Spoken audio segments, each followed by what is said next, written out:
Hello everyone and welcome to the History Hotline, the hottest line for all things Black history and beyond.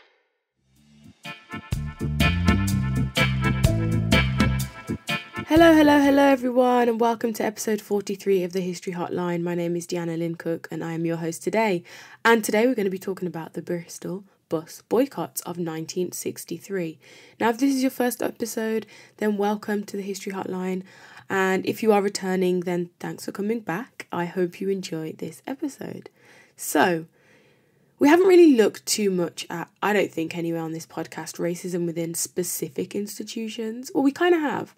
But I think of recent anyway, we've looked at like overt violence on the streets, murder, you know, the ways Black people have faced like really violent hands of racism and that kind of racist card in terms of like physical threats to people's kind of existence.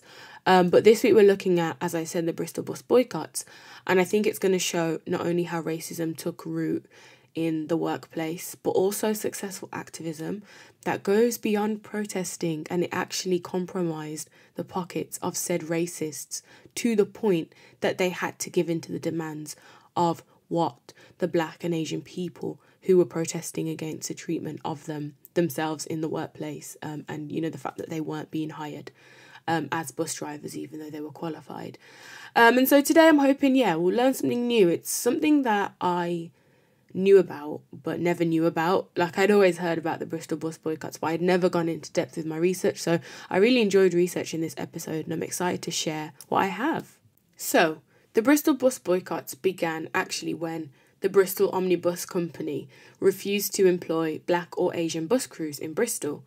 This is clearly segregation. It's the same segregation that Britain claims, you know, didn't exist because Britain's not racist. It only existed in America. You know, we think about the colour bar, we think about segregation and Jim Crow in America, and we can see the signs, you know, a water fountain that says whites only and another one that says coloureds only, and a door entrance at the front for white people and one at the back for Black people, and a sign on a bus saying Black people need to sit at the back and white people sit at the front. And yes, you know, those kind of images weren't necessarily part of the landscape in British history. However, the attitudes were there. The culture was very much there. And what I find kind of extra funny about this story of the Bristol Omnibus Company refusing to employ Black and Asian people is the fact that the first Black bus driver, Joseph Clough, also known as Joe, he actually was born in 1885 and started driving the buses in Britain in 1912. And yes, this was in London. And I think next episode will be about him because his story is quite cool as well. But yeah, so a man born in 1885 is driving the buses in 1912. Fast forward to 1963, and in Bristol, they're refusing to hire Black and Asian bus crews. Make it make sense. And my point with that is, you know, I say it all to say, there were Black bus drivers well before 1963. My granddad was one of them. He was driving the buses from the 50s in Birmingham. But I think it shows kind of this regional difference in terms of racism and how it kind of showed its ugly head in different parts of the country. And this is not to say that every area outside of London is racist, because that's not true. And I hear that kind of narrative a lot and it's really tiring and it's very inaccurate to say the least. But here we are with this special case in Bristol. I think it also kind of links up to this idea.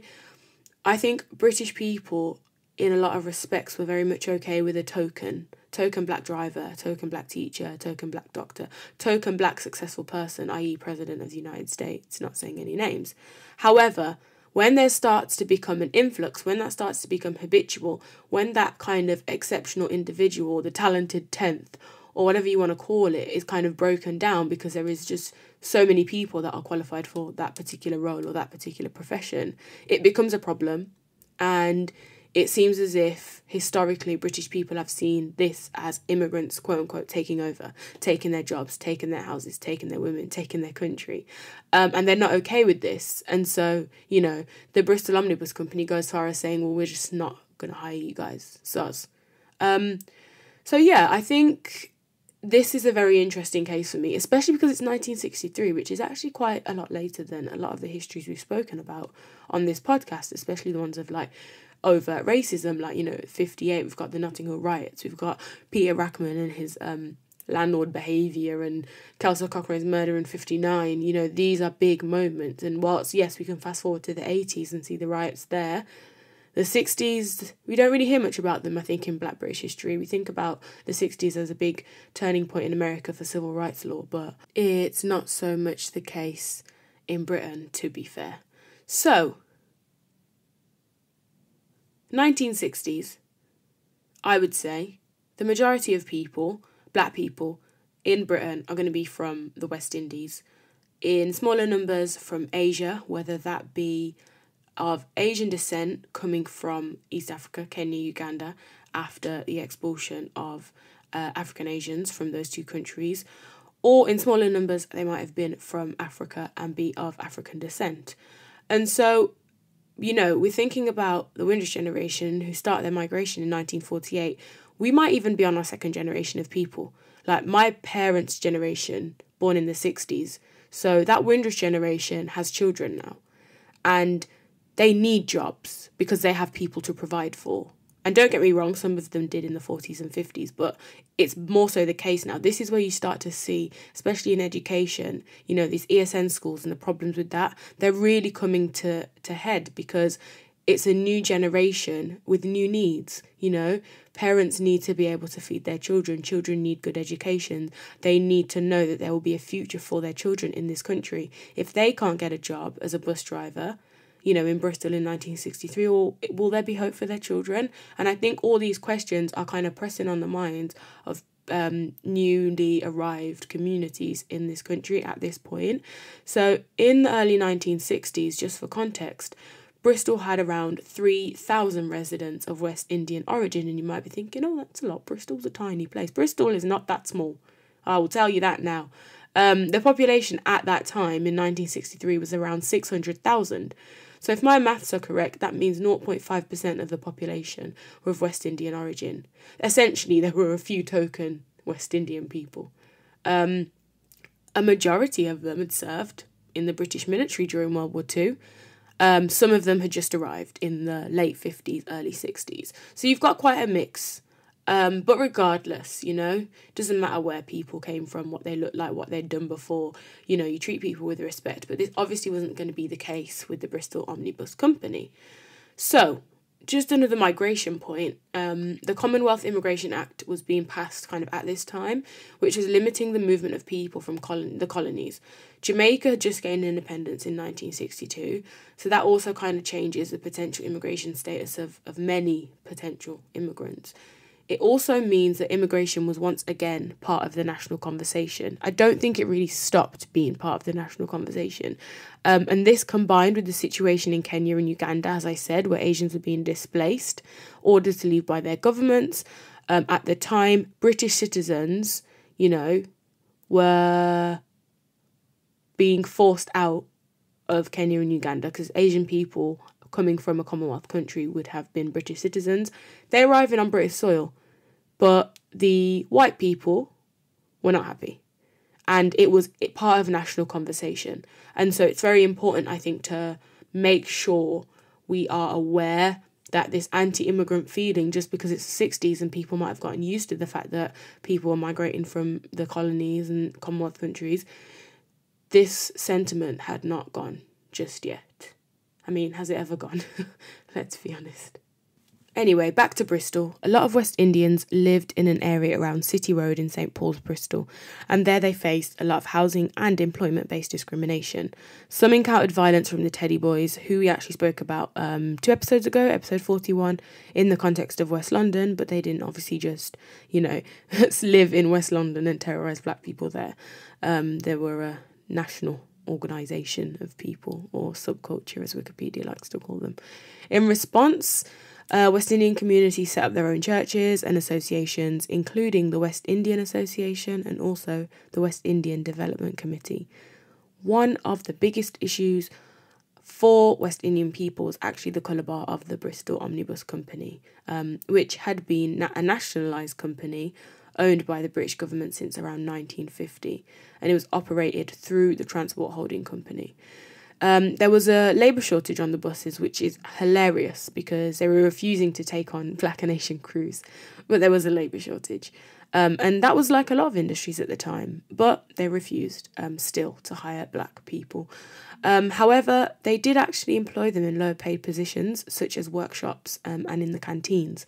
So it wasn't a case of, they thought black people were incapable of work or something like that. They simply did not want them in position where they had any kind of authority over white people.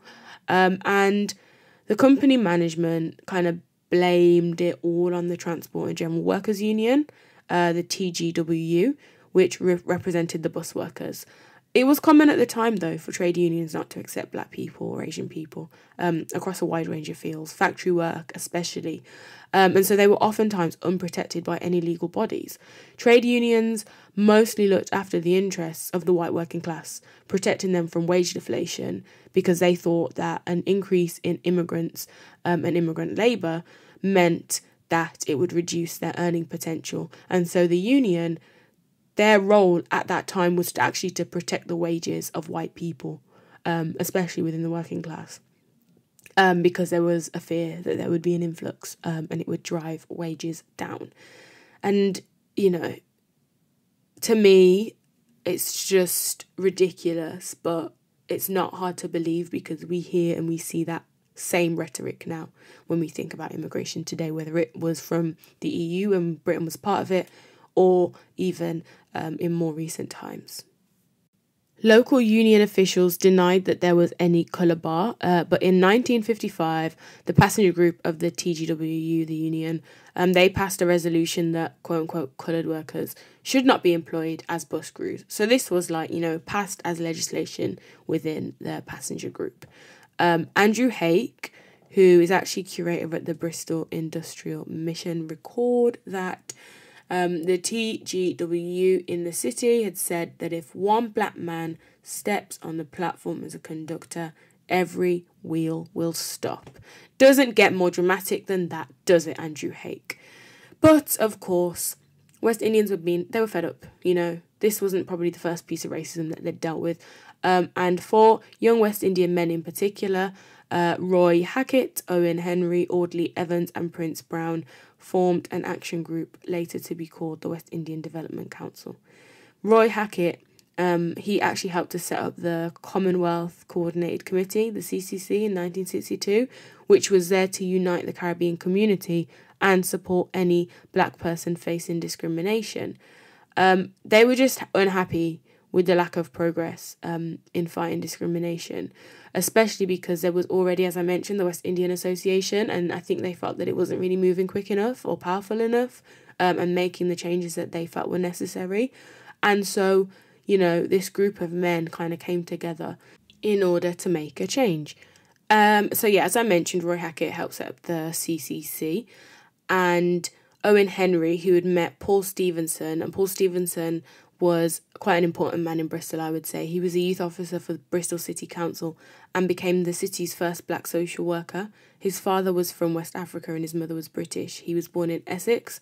He was educated and he's often described as articulate, which I don't really like when black people are just called articulate, because I think it assumes that black people can't speak formally or, don't know the Queen's English or, whatever other misconceptions and stereotypes there are about black people. But I do understand, within the context of activism and public speaking, he was able to articulate himself very well. He was a gifted organiser, and this was exemplified in the way he handled the situation in Bristol.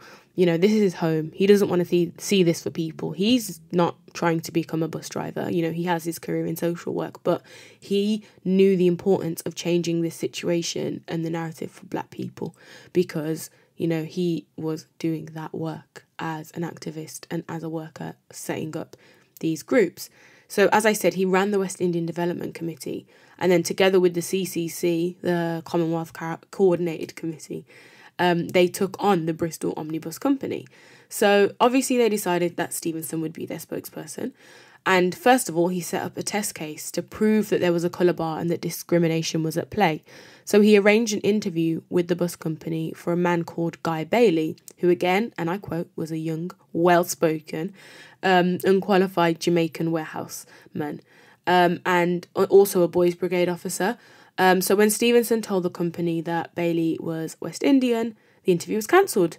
Just like magic, it was not happening. And so he was inspired by Rosa Parks and her decision not to give up her seat in Alabama, which led to the Montgomery bus boycott in 1955 in America. The activists decided that a bus boycott would be most appropriate. And I love that they used just a tried and tested method that worked so well in Montgomery and was now going to work so well in Bristol. Protests are important, riots are important, but a boycott really does hit them in the money bags, which is exactly what we need sometimes. They announced their plans to boycott the buses along with other West Indian Asian people at that time on the 29th of April. The following day, they claimed that no West Indians would be using the buses, and also many white people that supported them would also not be using the buses. And in an editorial, the Bristol Evening Post actually pointed out that, funnily enough, the union, the TGWU, actually opposed apartheid in South Africa. And so it was a kind of question of like, well, what are you doing about racism in your own ranks? You've got a lot to say about South Africa, which obviously was a terrible situation and a lot should have been said. But when asked this question, the focus was shifted away from South Africa and away from the racism that, they were dishing out to West Indian people and Asian people. Ian Patey, the general manager, actually gave a statement, of course, and I'll read that out to you. The advent of coloured crews would mean a gradual falling off of white staff. It is true that London Transport employ a large coloured staff. They even have 2 recruitment offices in Jamaica, and they subsidise the fares to Britain of their new coloured employees. As a result of this, the amount of white labour dwindles steadily on the London Underground. You won't get a white man in London to admit it, but which of them will join a service where they may find themselves working under a coloured foreman? I understand that in London, coloured men have become arrogant and rude after they have been employed for some months. Now, if you've gotten over the shock and the audacity of this man to fix his lips to talk about black people, black men becoming arrogant and rude because they are put in a job, such as driving the buses, and that white people, white men, won't want to work under a black man or a coloured quote-unquote foreman. Really? Really, Ian? Really? Honestly, we're never shocked because we've heard this and worse. If you've been listening to the podcast long enough, you'll know. But I think for me, it's the excuses and the reasons that are just absolutely ridiculous, that he's actually looking to London and saying that, there's not that many white people driving trains in London. So what? Is a job being done? Are the trains being driven? Are people getting to work, to school, to the shops? Yes. So what is the problem? What's the issue? Oh, I'm going to have a moment to breathe. And when I come back, I'm going to tell you more. Okay, so what this man is saying, in what I've said before, is that the only way black people can be employed in Britain is in inferior, submissive roles, answering to a white manager or white boss. And for me, this mindset of British people comes from slavery, this idea that black people must be in a position of submission for society to work. It's persistent, it's symptomatic of the lack of black people in leadership positions today in certain industries. That's another debate for another day. But I think it's very clear here that the problem is not necessarily with black people, but it's with black people being in positions of power over white men, quite specifically white men. In World War One, black soldiers were not allowed to be on the front lines because they didn't feel right, and by they, I mean the British, did not feel right that a black man should have a gun and potentially shoot down a German or a European, i.e. another white person. And that's not a lie. That's not just a speculation. That was said. So this isn't new. This is the same racism. It's showing a different face in a different situation, but it's the same racism from the same ugly family. Anyway, students from Bristol University held a protest march actually at the bus station. So they combined the little boycott with a protest march at the local HQ of that union, that smelly union, on the 1st of May. So, we started on the 29th with the press conference in April. 1st of May, got a protest by the uni. It attracted heckling from the bus crews and workers, actually, that were going into the city, according to local press. The boycott begins to receive national and international attention. Prime Minister Harold Wilson, Labour politician Tony Benn, and the famous West Indian cricketer Sir Leary Constantine, who we spoke about in episode 11, he also begins to support the campaign. And at this point, he is actually High Commissioner for Trinidad and Tobago. So he's got a lot of power behind him, He's not just a cricketer who's been, racially insulted and discriminated against in a hotel in the 1950s. This is Leary Constantine, who is an ex-cricket player, High Commissioner to Trinidad. He actually wrote letters to the bus company, and Stephenson spoke out against the colour bar to reporters when he attended a cricket match between the West Indies and Gloucestershire at the county ground, which took place from the 4th to the 7th of May of that year. So, the cricket aligned. The West Indies team actually didn't publicly support the boycott. They refused to, which is really unfortunate, saying that sport and politics did not mix. During the game, local members of Campaign Against Racial Discrimination card distributed leaflets urging spectators to support the action, which is very interesting because obviously the West Indies cricket team were not supporting. However, they were asking the fans to. This idea that sports and politics shouldn't mix, it's something we've heard before, thinking about football. It's very long-standing. It's a long-standing view. I personally hate this idea that racism is seen as political. It's racism. It's compromising equality. It's compromising people's livelihoods, their way of life, their earning potential.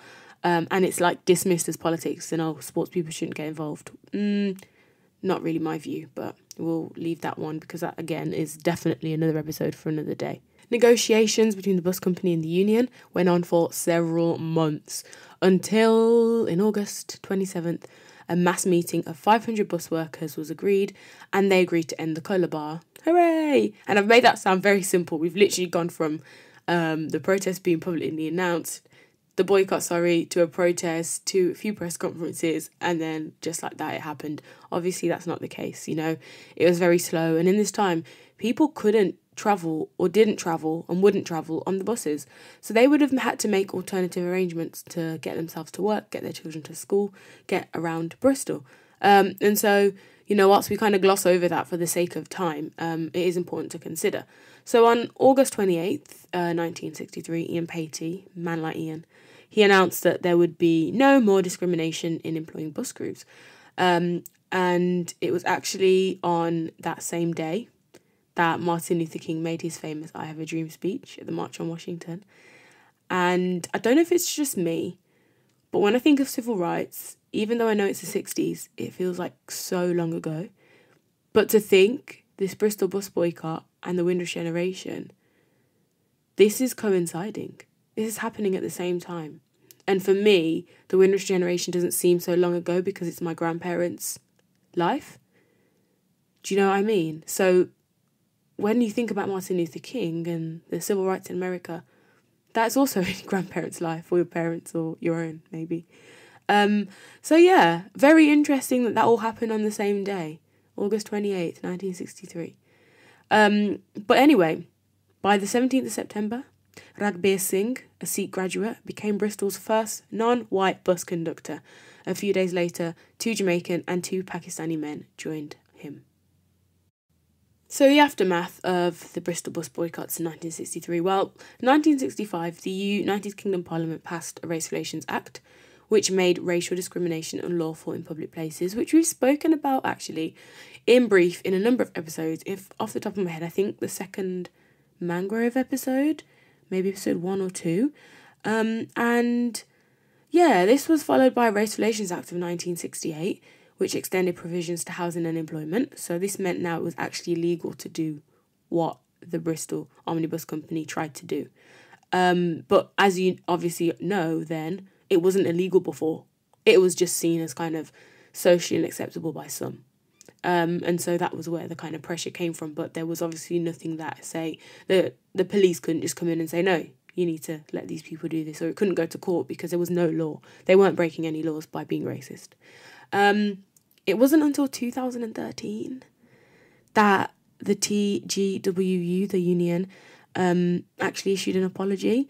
And obviously it was not the person, that conducted this colour bar. It was a man called Lawrence Faircloth, who was the union's Southwest secretary. He gave an apology, obviously, in retrospect. He said the union stance at the time was completely unacceptable. And he says, I can well accept the sense of injustice and pain that's been felt because of what had happened in Bristol all those years ago. So that there was an apology, which is nice. 2013 is a long time after, but these things happen. And by these things, I mean late apologies, not segregation on buses. That's not okay. And in 2009, actually, Stephenson, who was kind of the leader of the boycotts in a way, or the spokesperson, shall we say, he was awarded an OBE for his part in organising, and Bailey and Hackett were also awarded OBEs, and that was 2009. So it's funny because they were kind of recognised by Queen and Country prior to the apology in 2013. And I have a lot of strong opinions about OBs and MBEs, but they're definitely not for today. So that's kind of what happened in Bristol with the bus boycotts. I like this story because it speaks on a different kind of activism. And I think boycotts are so powerful, and I wish we used them more today, but they take so much willpower because, for example, if you don't want to support a company like Amazon because, you don't believe in Jeff Bezos's extreme wealth or the way they treat their workers or, their policies on waste, etc., whatever your reason is, you could boycott them, but because, the rest of the world is using their service, it won't really make a difference. And the point of a boycott is to hurt their pockets, and it's not really going to hurt Jeff's pockets because he obviously has so many other businesses. But when you have, I think, smaller scale, situations like the Omnibus Company in Bristol, the bus company, you can do that very effectively. And I think it would be good if maybe for the sake of anti-racist struggles and black liberation, we took on tactics like this a little bit more in the future. But yeah, that's a lot of food for thought, I think, for today. I'm working really hard to keep my episodes under 30 minutes because I think it's the perfect commuting time, and I think a lot of people are going back to the office now. So if that's you and you're listening on the way into work, I hope you have a wonderful day. Thank you so much for listening. Thank you for listening to the History Hotline. If you've enjoyed this episode, please tell a friend to tell a friend. To continue the conversation about Black history, head over to our social media platforms at the History Hotline on Instagram and at the History HL on Twitter.